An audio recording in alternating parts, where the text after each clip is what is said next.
سلام و وقت بخیر دانش آموزان عزیز، توجه کنید. امروز میخوام با این فایلی که در اختیارتون قرار میدم طرز استفاده از برنامه آفیس رو بهتون یاد بدم.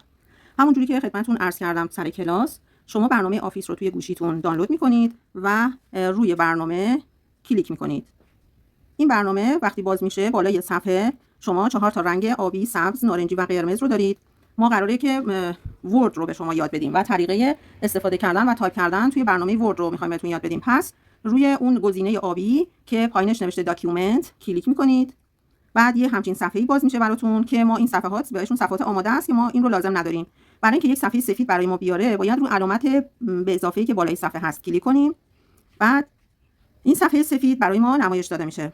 خب همونجوری که میبینید یه صفحه سفیدی توی مرکز این صفحه هست که مثل یه برگه آچه‌ها یا برگه دفترتون میمونه که به راحتی میتونین توش تایپ کنین. حالا قبل از اینکه ما شروع کنیم به تایپ کردن روی این صفحه سفید، یک سری از ابزارهای مختلف این صفحه که براتون باز شده رو باید بهتون معرفی کنم. یه نوار ابزاری این بالای صفحه شما هست که وقتی انگشتتون رو بذارین روی این نوار ابزار و حرکتش بدید، شما میتونید انواع ابزارهای مختلف رو که توی ورد میشه ازش استفاده کرد رو مشاهده کنید. بالای صفحه هم یک کادر سفید رنگ هست که نوشته هوم. وقتی ضربه روی این فلش بزنید تب‌های مختلفی رو براتون باز میکنه که از بالا مثلا نوشته فایل، هوم، اینسرت، درایو، دیزاین، لایوت، ریویو و ویو. که حالا مثلا روی اولین قسمت بزنین فایل، این نوار ابزار نگاه کنین تغییر کرد، عوض شد. یا مثلا اگر بزنین روی اینسرت، همینطور باز نوار ابزار این ابزاری که این بالا هست عوض میشه.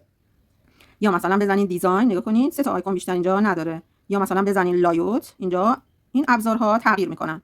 و بعد از اینکه ما مثلا از این ابزارها استفاده کردیم و حالا بعداً بهتون یاد میدم چجوری ازشون استفاده کنید، ما بعد از اینکه استفاده کردیم باید دوباره بزنیم رو تب هوم. چرا؟ چون هوم بیشترین کاربرد رو توی تایپ ورد داره و ما بیشتر با همین هوم کار خواهیم کرد و قابل دسترس تره. چیزایی که میخوایم مثلا اندازه و سایز کلماتی که میخوایم بنویسیم یا مثلا مدل اون کلماتی که میخوایم بنویسیم رو میشه تغییر داد تو همین نوار ابزار تب هوم.